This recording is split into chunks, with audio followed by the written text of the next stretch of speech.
নমস্কার, আমি সৃজিতা ম্যাম, তোমাদের নিজেদের টিচার। এই চ্যানেল লার্নিং পেডাগগিতে আমি ক্লাস 5 থেকে 12 পর্যন্ত সায়েন্স এবং ম্যাথামেটিক্সের exam tricks, exam hacks, formula, concept theory সব কিছু শেখাবো। এই রথযাত্রা থেকে আমাদের নতুন পথ চলা শুরু। আজকে রথযাত্রার সকলকে জানাই অনেক অনেক শুভেচ্ছা। Numbers or nature, I make it clear, learning with love, no more fear.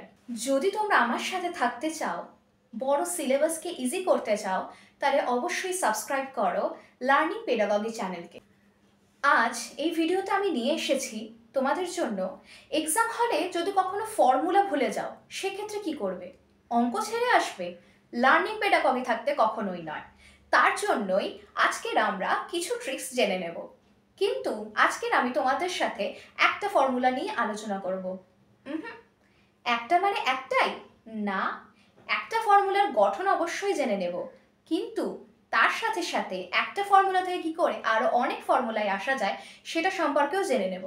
তাহলে ফর্মুলা ভুলে গেলে আর হতাশা নয়, সাথে সাথে এই ট্রিক্স ফলো করো। আমরা অনেকেই জানি a+b এর হোল স্কয়ারের ফর্মুলা, কিন্তু তোমরা কি কখনো ভেবে দেখেছো এই a+b এর ফর্মুলাটা এলো কোত্থেকে? চলো সেটাই তোমাদের দেখাই। আমরা জানি a+b এর whole square is equals to a square plus 2ab plus b square. কিন্তু এখানে তো রয়েছে a আর b এর হোল স্কয়ার, তাহলে সেখান থেকে আমরা কি করে এই ফর্মুলাটা পাই? চলো দেখে নিই। তার জন্য আমাদের লাগবে দুটো বর্গক্ষেত্র আর দুটো আয়তক্ষেত্র। আমি যদি একটা বর্গক্ষেত্র নিই, বর্গক্ষেত্র তোমরা জানো তো স্কোয়ার, যার কিন্তু 4টি বাহুর দৈর্ঘ্য সমান। এক্ষেত্রে আমি একটা বর্গক্ষেত্র নিলাম যার বাহুর দৈর্ঘ্য a। তাহলে এর ক্ষেত্রফল বা এরিয়া কত হবে বলো তো? কারণ বর্গক্ষেত্রের ক্ষেত্রফল বা এরিয়ার ফর্মুলা হয়ে গেল a স্কোয়ার বা বাহুর স্কোয়ার। তাহলে সেখান থেকে আমরা পেয়ে যাচ্ছি a স্কোয়ার। একইভাবে আমরা আরও একখানা বর্গক্ষেত্র নিই যার বাহুর দৈর্ঘ্য হচ্ছে b। তাহলে এই বর্গক্ষেত্রটার এরিয়া কত হলো? b square. এইবার আমরা একটা আয়তক্ষেত্র নেব। এই আয়তক্ষেত্রের দৈর্ঘ্য আছে, প্রস্থও আছে। ধরো আমরা দৈর্ঘ্য a নিলাম, প্রস্থ নিলাম b। আয়তক্ষেত্রের বিপরীত বাহুগুলোর কিন্তু দৈর্ঘ্য সমান। তাহলে আয়তক্ষেত্রের ক্ষেত্রফল তোমরা কি বলতে পারবে? আয়তক্ষেত্রের ক্ষেত্রফল হলো দৈর্ঘ্য গুণ প্রস্থ।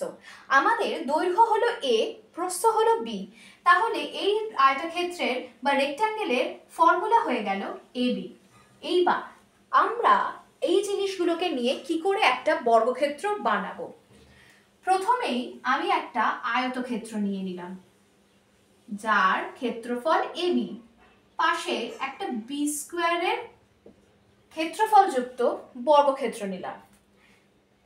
তার নিচে a বাহু বিশিষ্ট একটা বর্গক্ষেত্র নিলাম, সাথে আরো একটা ab আয়তক্ষেত্র নিলাম। তোমরা দেখো এক্ষেত্রে কিন্তু এই বর্গক্ষেত্রে এখানে a আর এখান থেকে আমরা দৈর্ঘ্য প্রস্থ পাচ্ছি b। তাহলে এর একটা বাহুর দৈর্ঘ্য কত? a+b। যেহেতু এটা বর্গক্ষেত্র তৈরি হয়েছে, তাহলে এক্ষেত্রে কিন্তু প্রত্যেকটি বাহুর দৈর্ঘ্যই কিন্তু a+b। তাহলে এর ক্ষেত্রফল কত হবে? এর ক্ষেত্রফল হবে a+b এর হোল স্কয়ার, বাহু স্কয়ার। এইবার দেখো তাহলে আমরা এখান থেকে কি কি পাচ্ছি? a স্কয়ার পাচ্ছি, দুটো ab পাচ্ছি আর b স্কয়ার পাচ্ছি। তাহলে দেখো a স্কয়ার দুটো ab কে যোগ করলে কত হয়? 2ab আর b স্কয়ার।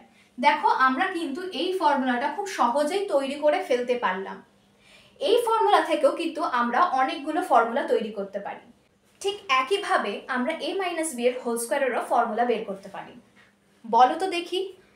a-b এর হোল স্কয়ার মানে হলো a square minus 2ab plus b square. এই a স্কয়ারের a+b এর হোল স্কয়ারের ফর্মুলা থেকে কিন্তু আমরা a স্কয়ার প্লাস b স্কয়ারের ফর্মুলা বের করতে পারি। কিভাবে? a+b whole square a square plus 2ab plus b square. আমরা যদি a স্কয়ার প্লাস b স্কয়ারকে যদি এক পাশে রেখে দিই, তাহলে অন্য পাশে কি পড়ে থাকছে? অন্য পাশে পড়ে থাকছে a প্লাস বি এর হোল স্কোয়ার, এই পাশে 2ab-টা যোগে আছে, ইকুয়ালস টু এই পাশে চলে এলে কি হয়ে যাবে, মাইনাস 2ab হয়ে যাবে। বোঝা গেল? আবার আমরা দেখছি a minus B whole square, a minus B এর হোল স্কোয়ার থেকেও কিন্তু আমরা a স্কোয়ার প্লাস বি স্কোয়ারের ফর্মুলা পাবো। কি রকম? a মাইনাস বি এর হোল স্কোয়ার থেকে একইভাবে a square plus B square আমরা যদি রেখে দিই, তাহলে দেখো a মাইনাস বি এর হোল স্কোয়ার, এক্ষেত্রে মাইনাস 2ab আছে, ওপাশে চলে এলে কি হয়ে যাবে, প্লাস 2ab হয়ে যাবে। তাহলে a স্কোয়ার প্লাস বি স্কোয়ারে কিন্তু আমরা মোট দুটো ফর্মুলা পেয়ে গেলাম। আমাদের মান নির্ণয়ের ক্ষেত্রের অঙ্কগুলোতে কিন্তু যে কোনো একটা ফর্মুলা দিয়ে কিন্তু আমরা ইউজ করতে পারবো। এবার এই ফর্মুলাগুলো দিয়েও আরও কি করে ফর্মুলা বের করতে পারি। এই a প্লাস বি এর হোল স্কোয়ার আর a মাইনাস বি এর হোল স্কোয়ার থেকে কিন্তু আমরা আরও দুটো ফর্মুলা বের করে ফেলতে পারি। যদি a প্লাস বি এর হোল স্কোয়ারের সাথে a মাইনাস বি এর হোল স্কোয়ারকে আমরা যদি বিয়োগ করে দিই, তাহলে চলো দেখি কি হয়। a প্লাস বি এর whole square minus a minus B এর whole square. a plus B এর হোল স্কোয়ারের ফর্মুলা কি, a square plus 2ab plus B square minus a square minus 2ab plus B square. পরের লাইনে আমরা যদি ব্র্যাকেটটাকে ওপেন করে দিই, তাহলে মাইনাস a স্কোয়ার মাইনাসে প্লাস 2ab প্লাসে মাইনাসে মাইনাস বি স্কোয়ার। দেখো তো, plus B square minus B square, আমরা যদি এক সংখ্যাটা রয়েছে, সেই এক সংখ্যায় ধরো তোমাদের কাছে একটা চকলেট রয়েছে, সেই একটা চকলেটকেই আমি যদি তোমাদের কাছ থেকে নিয়ে নিই, তাহলে তোমাদের কাছে কত পড়ে থাকবে, 0। ঠিক তেমনভাবেই প্লাস বি স্কোয়ার আর মাইনাস বি স্কোয়ার দুটো কিন্তু 0 হয়ে যায়। তাহলে আমরা এক্ষেত্রে কেটে দিচ্ছি, আর এ স্কোয়ারও কেটে দিলাম, পড়ে থাকছে 2ab প্লাস 2ab। তাহলে 2ab প্লাস 2ab মানে হলো 4ab। তাহলে কিন্তু আমরা আরও একখানা সূত্র পেয়ে গেলাম, 4ab equals to a plus B এর whole square minus a minus B এর হোল স্কোয়ার। তাহলে আমরা 4ab এর সূত্র কি পেলাম, a প্লাস বি এর whole square minus a minus B এর হোল স্কোয়ার। এই 4ab এর সূত্র থেকে আমরা ab এর ফর্মুলাও বের করে ফেলতে পারি। চলো, এক্ষেত্রে 4টা ab এর সাথে গুণের সাথে রয়েছে, তাহলে ইকুয়ালস টুর ওপারে গেলে কি হয়ে যাবে, ভাগ হয়ে যাবে। তাহলে ab equals to a plus B এর whole square minus a minus B এর হোল স্কোয়ার বাই 4। আচ্ছা, তোমরা কি আমাকে বলতে পারবে, যদি 12/6 করা হয়, তাহলে 6 দুগুণে 12 কাটাকুটি করলে 2 হয়। আমরা এটাকে তো আরও একভাবে সহজভাবে করতে পারি। কীরকম, 12কে যদি আমি 6 প্লাস 6 লিখতে পারি, ডিভাইডেড বাই 6 করি, তাহলে সেক্ষেত্রে কি করে করব, 6/6 প্লাস 6/6 মানে কেটে 1 প্লাস 1 ইজ ইকুয়ালস টু 2। ঠিক সেই রকমভাবে a প্লাস বি এর whole square minus a minus B এর হোল স্কোয়ার বাই 4কে আমরা লিখতে পারি a প্লাস বি এর whole square by 4 minus a minus B এর হোল স্কোয়ার বাই 4।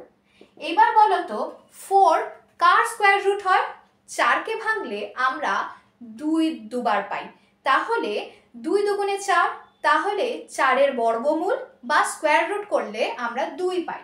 তাহলে আমরা a প্লাস বি বাই 2 তার হোল স্কোয়ার লিখতে পারি minus a minus B by 2 তার হোল স্কোয়ার লিখতে। তাহলে আমরা কি পেয়ে গেলাম, ab equals to a plus B by 2 এর whole square minus a minus B by 2 এর হোল স্কোয়ার।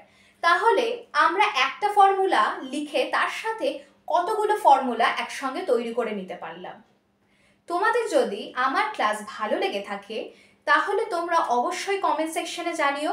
যদি এরকম আরও অনেক সহজ উপায় তোমরা জানতে চাও, মনে রাখার ট্রিক্স জানতে চাও, বা যে কোনো তোমাদের 5 to 12 এর মধ্যে যে কোনো অঙ্কর চ্যাপ্টার বুঝতে চাও, 5 থেকে 10 এর মধ্যে যে কোনো বিজ্ঞানের চ্যাপ্টার তোমরা ধারণা স্পর্শ করতে চাও আমার কাছ থেকে, তাহলে আমাকে কমেন্ট সেকশনে জানাবে। আমি অবশ্যই তোমাদের ধারণা স্পষ্ট করার জন্য আবার পরের ভিডিও নিয়ে আসবো। সৃজিতা ম্যামের সাথে লার্নিং প্লাস লজিক দুটোই ক্লিয়ার হয়, তাই অবশ্যই এক্ষুনি তোমরা সাবস্ক্রাইব করো এবং চ্যানেলটাকে লাইক করো। আর কোনো রকম ডাউট বা অসুবিধা থেকে থাকলে অবশ্যই তোমরা কমেন্টে জানাবে, ভালো লেগে থাকলেও তোমরা কমেন্টে জানাবে। আমি তোমাদের কমেন্টের কিন্তু অপেক্ষা করব।